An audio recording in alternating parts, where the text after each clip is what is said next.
2 साल हो गया।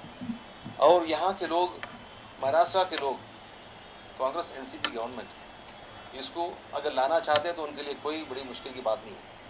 लेकिन बिला वजह अलग अलग जो है एक्सक्यूजेस दे करके, वजह बता करके इसको जो है पोस्टपोन किया जाता है। कुछ वो लोग हैं ऑलरेडी इसके पीछे काम कर रहा है, उससे भी बात हुई इसके बारे में।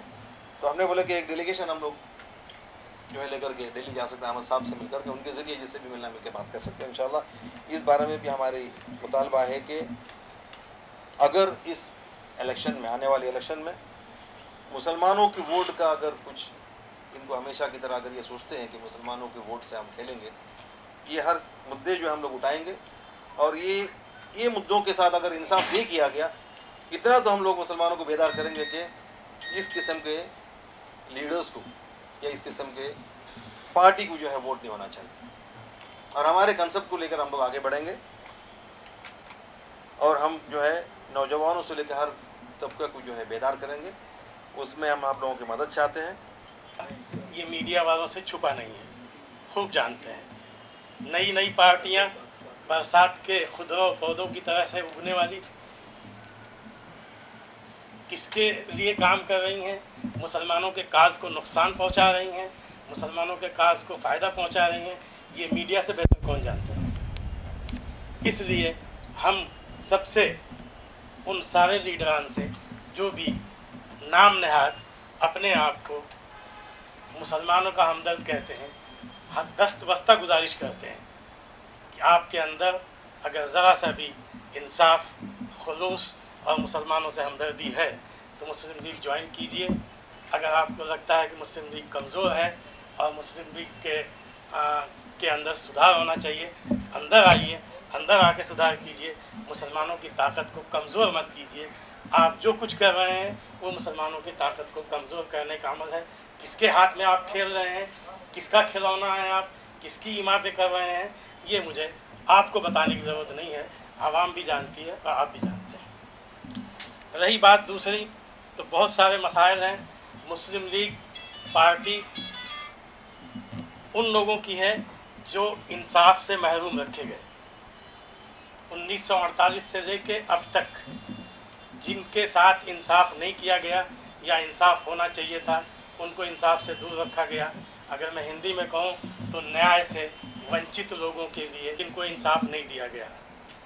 हमारी मांग है कि उन सब के साथ, चाहे वो दलित हो, चाहे वो अक़लियत हो और चाहे वो हिंदुस्तान की दूसरी सबसे बड़ी अक्सरियत हो यानी मुसलमान, उसके साथ इंसाफ होना चाहिए। 1950 में डॉक्टर राजेंद्र प्रसाद के ज़रिए से एक बड़ा ही मजाक जैसा आर्डिनेंस आया था और ये कह के कि मुसलमानों के यहाँ ऊंच नीच नहीं है, इसलिए मुसलमानों को रिजर्वेशन नहीं देना चाहिए।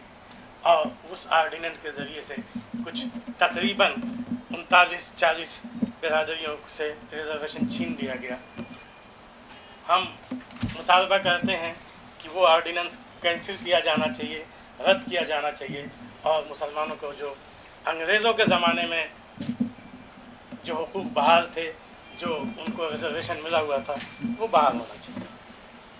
आज के सिनेरियो में जो कुछ आप देख रहे हैं वो किसी तरह भी न तो सियासत है, न हमारे कायदीन के नक्श कदम पे चलने की बात है।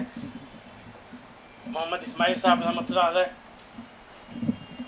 मौलाना मोहम्मद अली जौहर, रफ़ी अहमद किदवाई, लाल बहादुर शास्त्री, इन लोगों ने जो मिसालें कायम की थी वो मिसाल कायम करने की ज़रूरत है। आज के नेताओं की तरह से ये नहीं कि उनके घर भी भरे हुए हैं, बैंक बैलेंस भी भरे हुए हैं, उनको ये भी फिक्र नहीं है 2-4 महीने जेल में चले जाते हैं तो भी उनकी चमड़ी पे कोई असर नहीं पड़ता।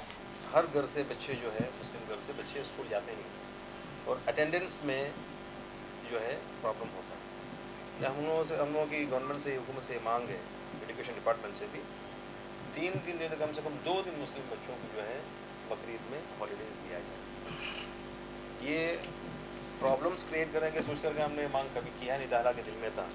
लेकिन अभी ये जो गणपति विसर्जन के वक्त जो स्कूलों ने जो छुट्टियाँ दी है, तो हमें लगा कि हमारी भी ये मांग जायज़ है और ये भी गवर्नमेंट इसके ऊपर जो है तवज्जो देकर के इसको 3 दिन का कम से कम 2 दिन छुट्टी बच्चों को देकर के जो है हमारी मांग 3 ही दिन मांगेंगे तो 2 दिन मिलेगा। तो इंशाअल्लाह ये हमारी मांग है कि कम से कम 3 दिन बच्चों को, मुस्लिम बच्चों को छुट्टी दिया जाए ऑफिशियली।